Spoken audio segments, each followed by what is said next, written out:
studied in America with Reverend Michael Beckwith at Agape, and I was in America for 10 years altogether. And I had this vision for a multiracial ministry in South Africa in 1987. So I first found the Science of Mind here in Johannesburg in 86, and beginning of 86. In 1987, I thought, we were living under apartheid. I thought, how can we be a church and only white people? I mean, this is stupid. We're talking about oneness in our Science of Mind teaching, but it's not a church that celebrates or represents oneness at all. So I had a vision of myself as the minister of a multiracial community, where we were all going to be worshipping the same God, and it didn't matter about the color of our skin. So that vision propelled me to America and led me to Reverend Michael, who had a fabulous and has a fabulous multiracial ministry in LA called Agape.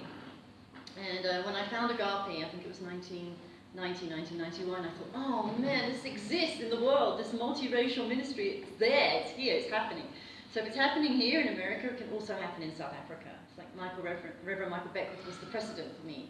I got the vision like manifested in the physical when I saw his church Agape. So that was really an important turning point.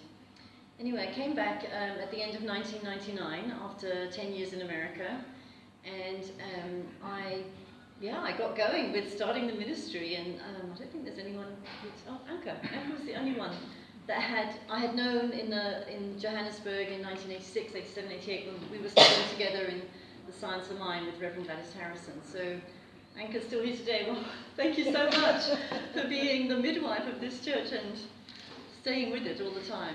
Yeah, welcome, come on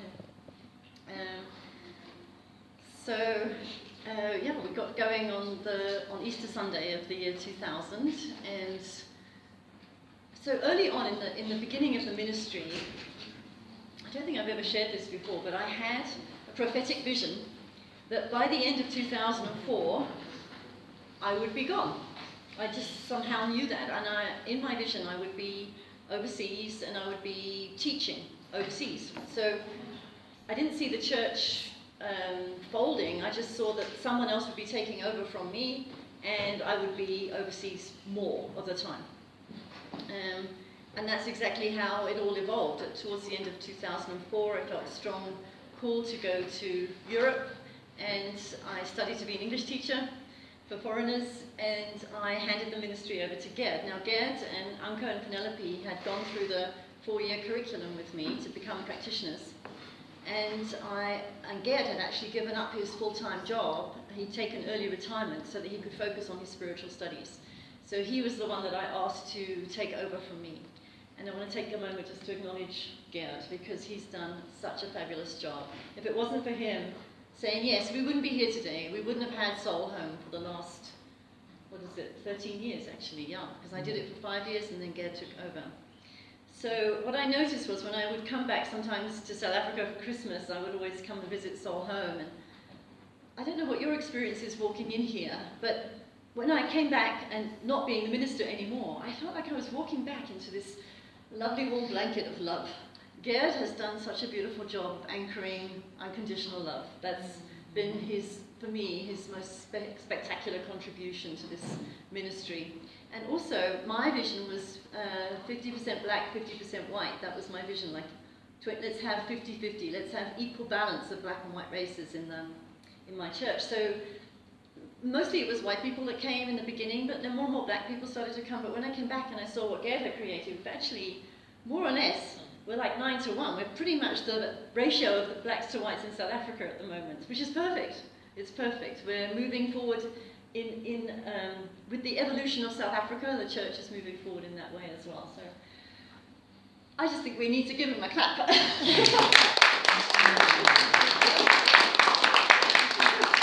And a round of applause doesn't really do it. Gerd doesn't really say thank you in the way that I want to say thank you, but it's the best way I know to just say, acknowledge you and thank you so much for saying yes. Really saying yes, and that's what it's about, friends, saying yes.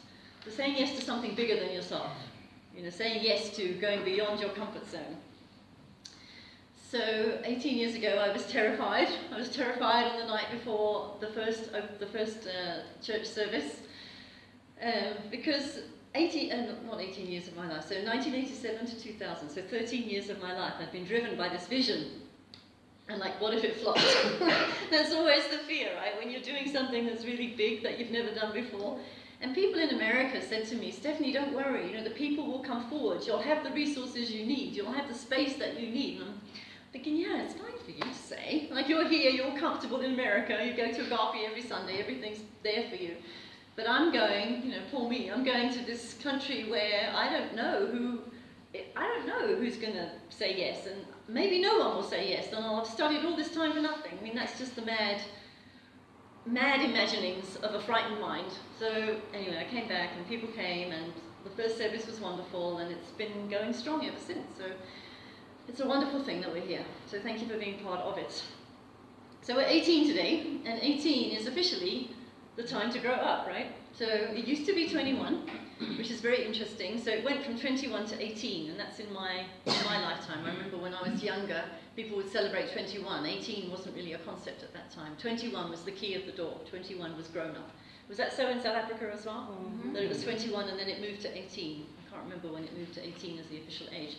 But what I learned recently is that the brain only develops up until we're 22. So at 22, our brain is actually complete with its development. So 21, saying at 21 I'm a grown-up is actually more realistic than saying at 18 I'm a grown-up. Because our brain's still developing at 18. And how many of you made decisions before you were 18, or even before you were 21, that have impacted the rest of your life? So you and I made a bunch of really key decisions before our brain was fully developed. Okay, it's not about regretting it. We're not moving into regret. Oh, well, no, shouldn't have done that. No, that's not it. Because it was all part of our spiritual evolution, even though humanly, it's, you know, when you think about it, to make major decisions about your life path before your brain's fully developed, before you have all the resources in place to really make decisions like that. And some of us, of course, we get to 18 and we never grow up. I know my grandmother, my maternal grandmother, she died at 93, but she didn't really evolve. And I read something by Ken Wilber, who's a great spiritual leader, and he said, sorry, Gran, I was thinking about that, I shouldn't say that. When I say, okay, in my precious judgment, my grandmother didn't really evolve. Who knows what her path was? I don't know what her path was. But from age 22 to 55, people don't really transform. They don't really change in a big way. So our major growing years, our major transformative years, are up to 22. So up to 22, mid-20s, that's when we're growing and changing and making big decisions. So after that time, you know, you and I gathered here, we're in a spiritual community. We are saying that we want to evolve, we want to grow up, we want to develop our full potential, and that's why we're here. So, but the capacity to do that is not very big. So you and I have to really work at this. It's a daily disciplined effort to grow spiritually and evolve spiritually. So at 18, these are the things we can do now that we're 18. We can buy a lottery ticket. We can open a bank account. We can buy cigarettes. We can get a tattoo. We can get a piercing. We can enlist in the army. We can vote for a president. We can drink alcohol. We can go skydiving. We can get married. We can get a credit card. We can work full time. We can be on jury duty. We can sign a lease on a property. We can sue someone. We can be legally responsible for signing a contract. We can buy fireworks and we can go to jail. So when I'm 17 years old plus 364 days, I can't do any of those things. But the minute I turn 18, suddenly, whoa, loads of freedom, loads of choices.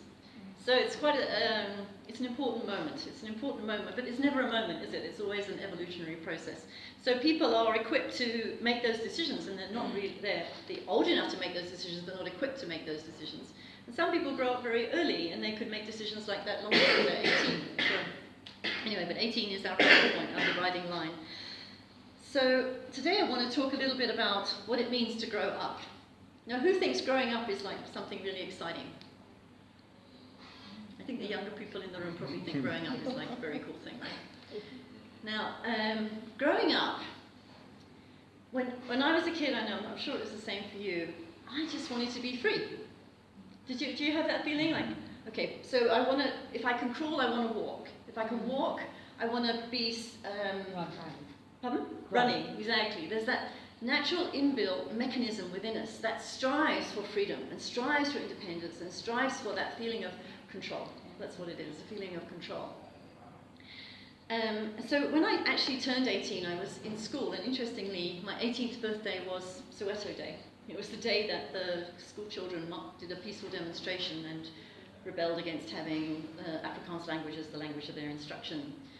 So I had no idea about what was going on in South Africa. I was in Britain, I was taking my final exams at school for my university entrance. I had really bad hay fever, it was summer, I was miserable, I was complaining, poor me, I've got hay fever and I'm taking my final exams. How sad is that? Meanwhile in South Africa, life-changing events were taking place on the other side of the world. I had no idea. Brought up in Britain, completely ignorant of what was going on in the world. And plus I wasn't really watching any TV in those days because I was busy cramming for my final exams.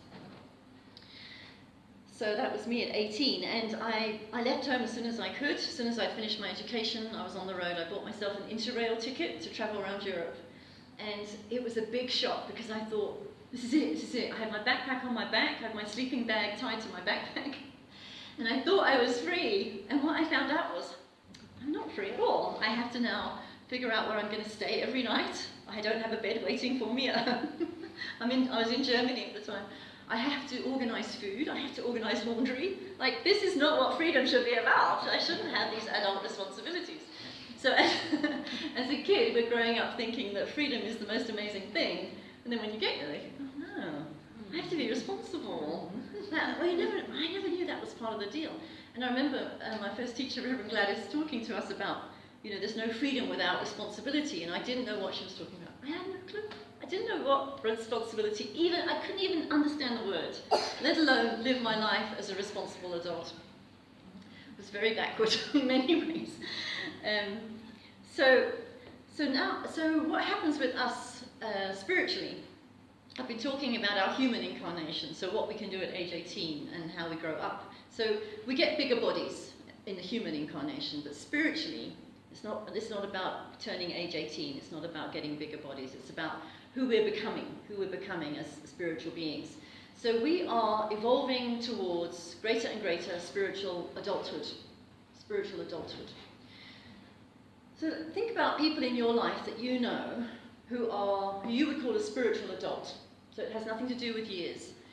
So people who are spiritual adults are typically very loving, and not in a codependent way, not I'll love you if you love me. It's unconditional love that they demonstrate. People who are spiritual adults are consistent. You can count on them.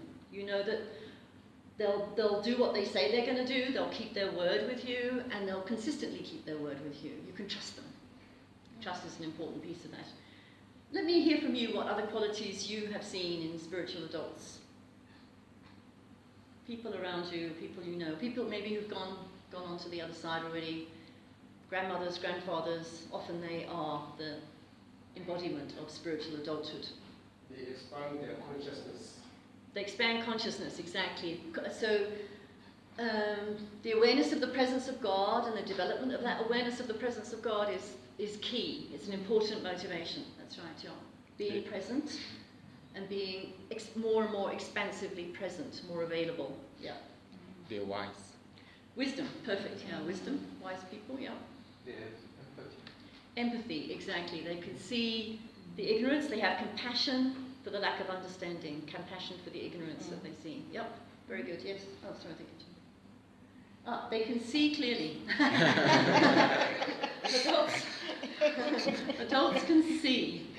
So if you're, for me, I know when, as a child, or even as a spiritual student, I felt that my teacher saw me. She saw who I was. She saw who I was beyond my craziness and beyond my chaos and beyond my terrors and my fears.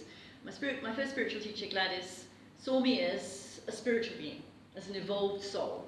And that was really important. But my people around me couldn't see that. It was the fact that she was a spiritual teacher, that she was already evolved herself, she was a spiritual adult, she could see who I was in my essence. That was really important. Non-judgmental. Non-judgmental, very good, yeah. Just completely detached, yeah, no judgment going on, not good, not bad, not right, not wrong, this is how it is. Okay, this is how it is, yep, good. What else? Yes. They see the beauty in everyone. Lovely. That's all part of right seeing. They see the beauty in everyone. They see the divinity in everyone. Exactly. Perfect, yeah. What else about divine adults? Are they chaotic?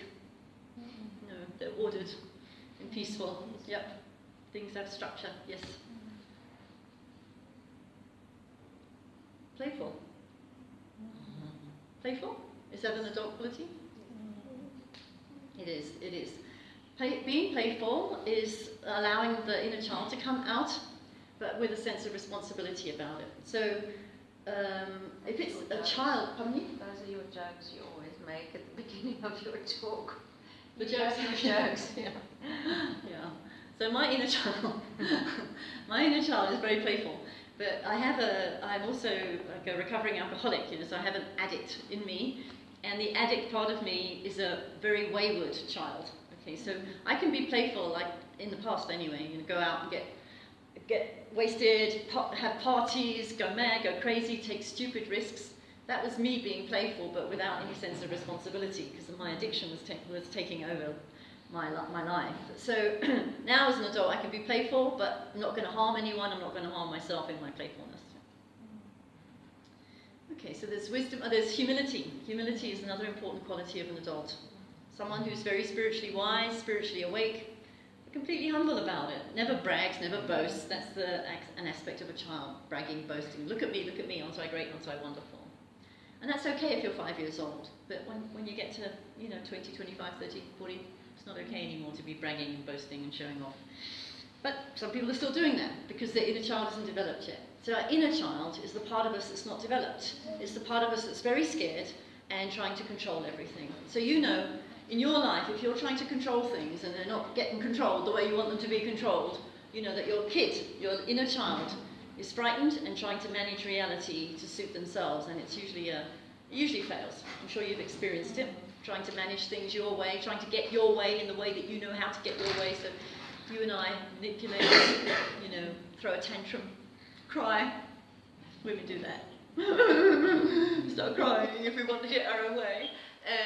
So we've all learned our manipulative techniques to manipulate the universe, and pretty much they bomb as we get older. They don't work. But we still keep trying them because we don't know a different way.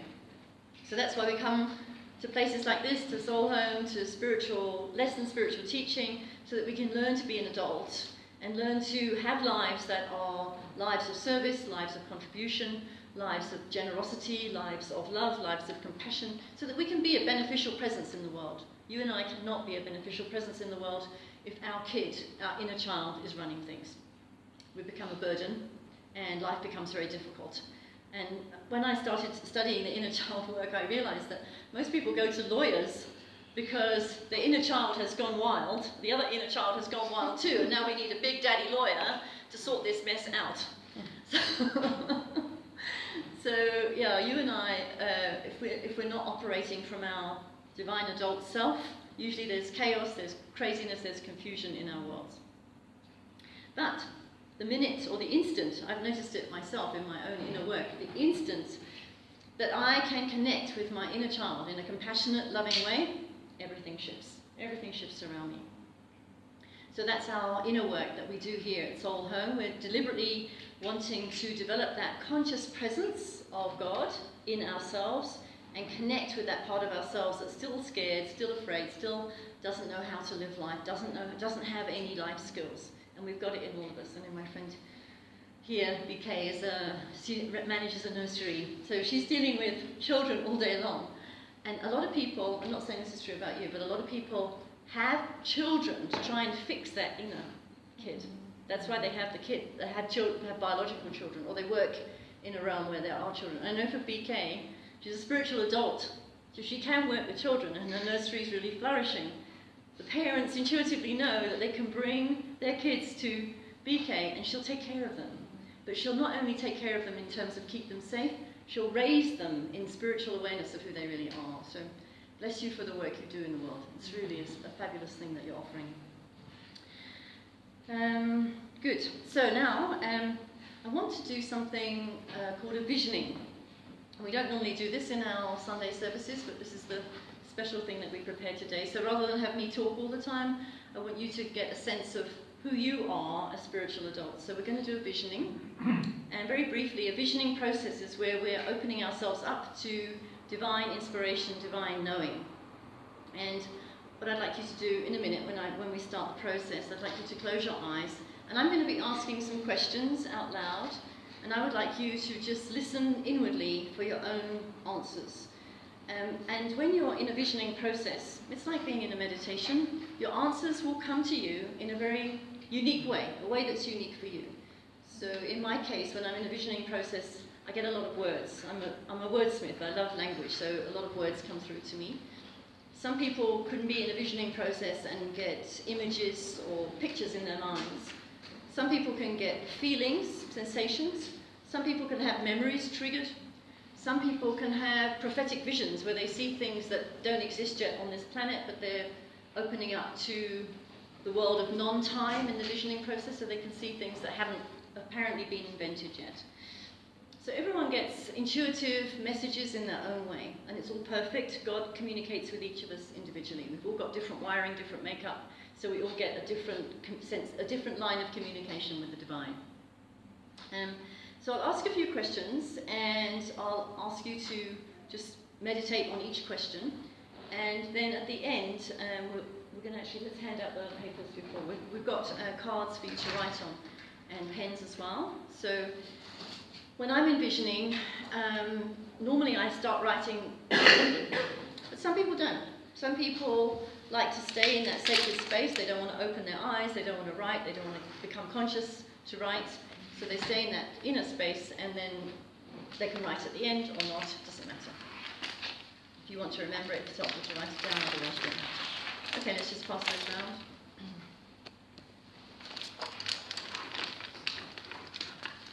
If you have your own pencils or pens, it would be great. It wouldn't need enough pens.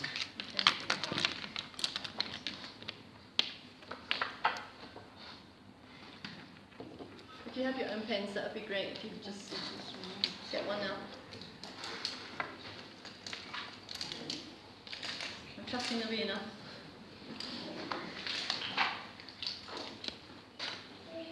That's another aspect of the adult. The adult knows there's enough. The adult has a sense of sufficiency. So I have a sense of sufficiency. So grown up. Okay, looks like we're good. Anyone missing a card or a pen? No. Oh, to a couple of people. Pen? Okay, I can give you a pen. Thank you. Good. Dave. Joel, have you got a pen? Great. I'll give one more pen.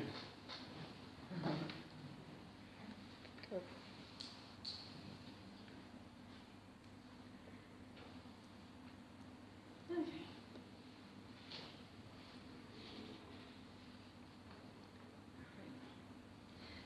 So, any questions before we move forward with visioning? So after our visioning process in the silence, I'll give you a few moments to write down any remaining notes or ideas that come to you, and then we'll have a chance to share, probably not in the big group because it's going to take too long, but maybe you'll share with a partner or something like that. So just have a chance to talk about what came through for you. And just as a word of reassurance, some people get nothing in a visioning. They sit in the silence, I'll ask questions, and nothing will occur to them. So that's a good opportunity to not beat yourself up. It doesn't matter if you get nothing. Some people go into such a deep state, they don't even hear my voice asking the question. So it's all perfect, it's all fine, and it may be that later in the day, you'll get an intuitive message. It may be next week, it doesn't matter, really, it doesn't matter. Whatever comes through is perfect. If nothing comes through, that's also perfect. Okay, so are we ready? So let's move inwards. I'll leave it on.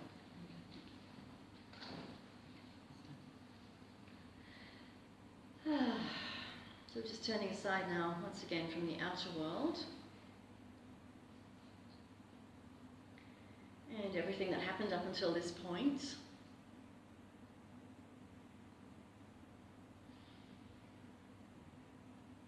And we're opening ourselves up to the grand and glorious vision the vision of possibility, the vision of potential, the divine vision that formed each of us out of itself.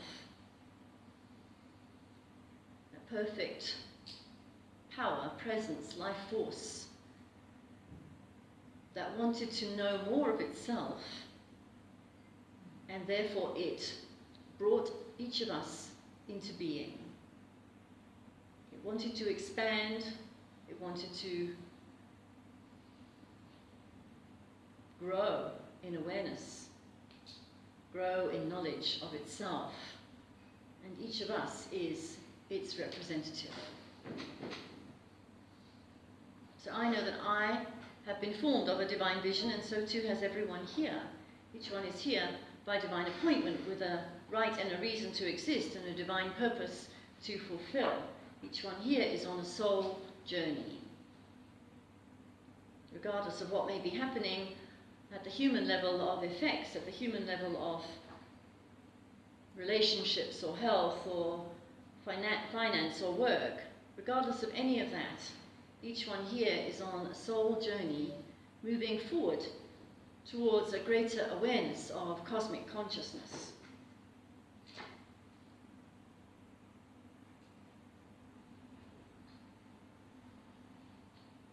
And so we move into a deeper state now, opening our inner ear, our inner eye, our inner feeling nature, opening up to communication from within, from the divine source of all knowledge within. And we ask ourselves the question, who am I? Who am I? So just allow that question to ask itself quietly within you, and just see what occurs as a result. What is coming through as an answer to that question?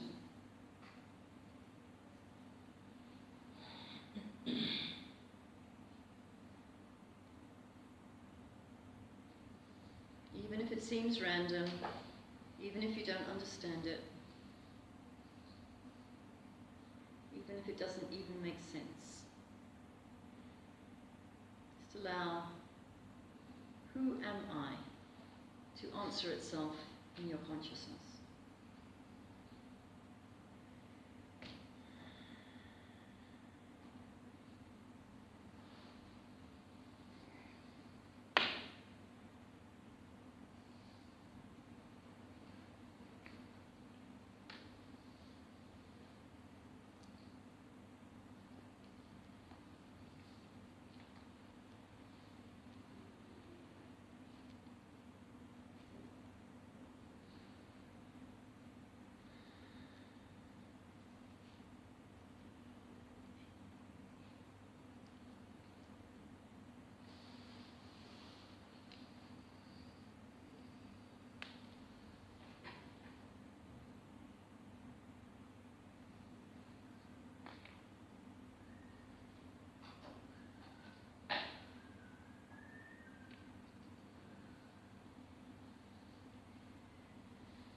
If you move to write, write. If you're not moved to write, don't write.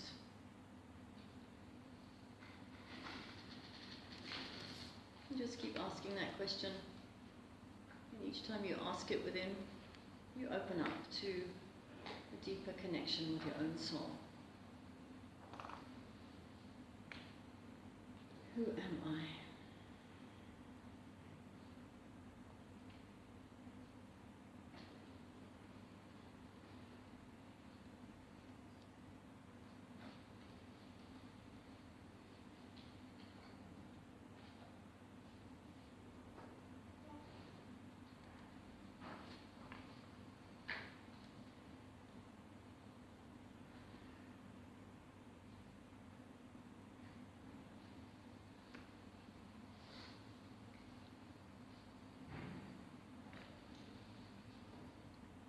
Now, question number 2.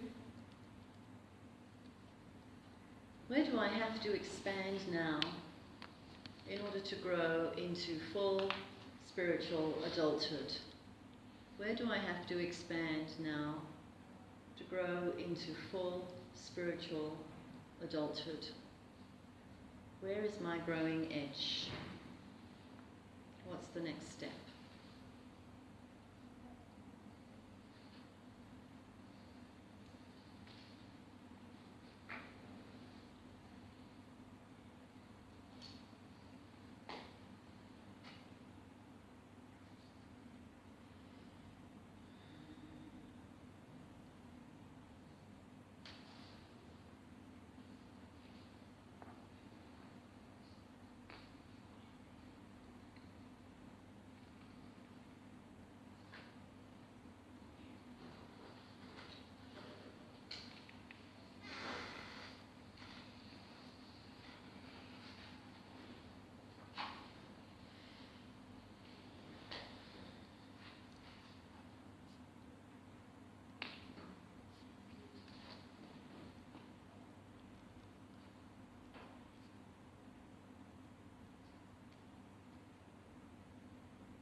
Where must I grow to become the full spiritual adult that I was born to be?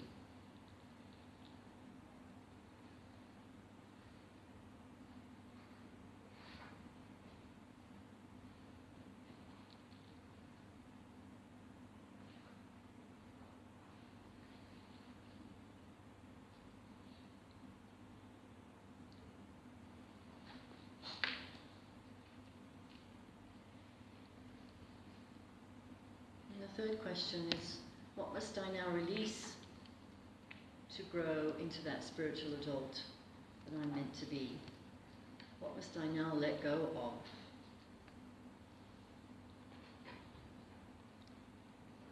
And the letting go can be things I no longer need, can be things that have a negative association for me, things that keep me trapped in the past. Can I let go of old attitudes towards others, towards myself?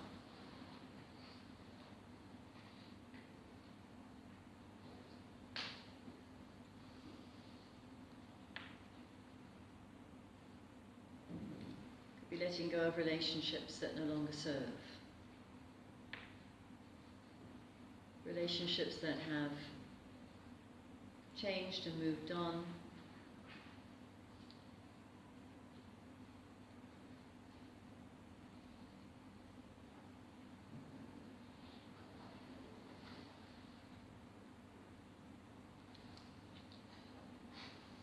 Now it's time to walk away in order to move forward on the journey. Walk away in love. Walk away with a blessing.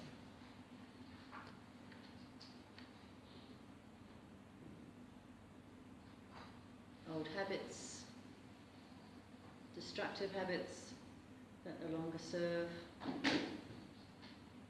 You don't have to know the how. Just listen for the guidance regarding what you need to let go of right now at this stage in your evolutionary journey.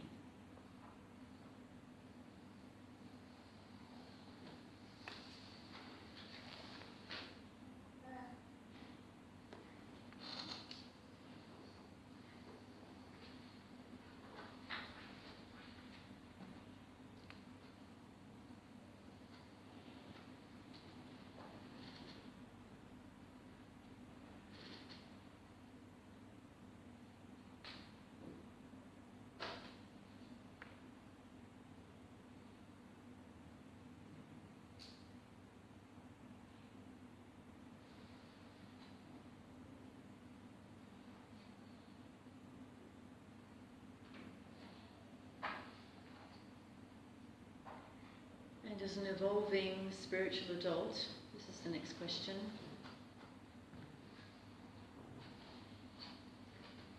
What is my role and purpose in the evolution of Soul Home? As an evolving spiritual adult, what is my role and purpose in the evolution of Soul Home? Why am I here at Soul Home?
And the last question, in this space of vision, what else do I need to know now? What else do I need to know now about any aspect of my life? My spiritual growth, my role and purpose at Soul Home, or anything to do with my growth and development as a spiritual being. What else do I need to know now?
So we do give grateful thanks for everything that has been revealed to us and through us in this sacred time of visioning and lowly listening. We give thanks for the movement that has taken place and continues to take place in consciousness, the evolution from within, the ever greater expansion in our awareness of who we are as spiritual beings, living, moving, and having our being in a spiritual universe. Give thanks for the evolution of Soul Home and for the way that the vision of Soul Home is intricately bonded with the vision of who we are as evolving spiritual adults. How grateful I am to know that this vision continues to manifest itself long after we leave here this day. It is an idea whose time has come, and therefore it continues to reveal and express itself and manifest itself in the physical universe. It is the fruits of our faith. So I give grateful thanks, release this word into law, and allow it to be, and so it is. That's how it is. Thank you. Okay, so now I'm going to give you a chance just to write, and I'm going to dictate the questions, so you might want to write them down on your page. If you want to, you don't have to. So the questions I asked were, number one was, sometimes it's a memory jog if you have the question in front of you. Number one, who am I? Number two, where do I have to grow to become the spiritual adult that I was born to be? And number two is about growing. Number three, what do I have to release to become that spiritual adult? So it's who am I, where do I grow, what do I release? So what was number 3? What do I have to do? Release. What must I release? Yeah.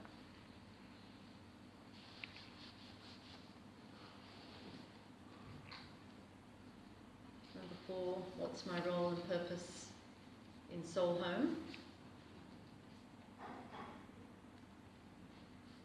And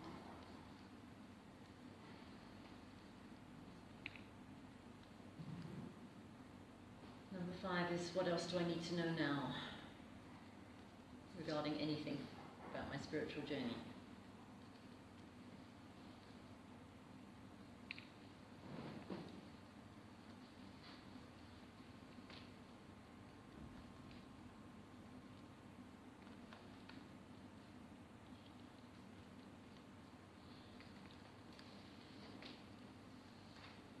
And so right now I'd like you to pair up and share what you received with your partner.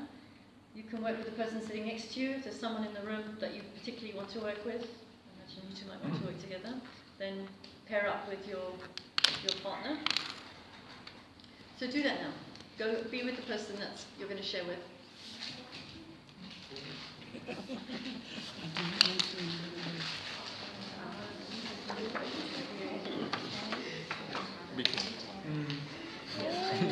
Okay, yeah, go sit together. Okay, mine was you and I just got the vision of Switch the video. I can just see.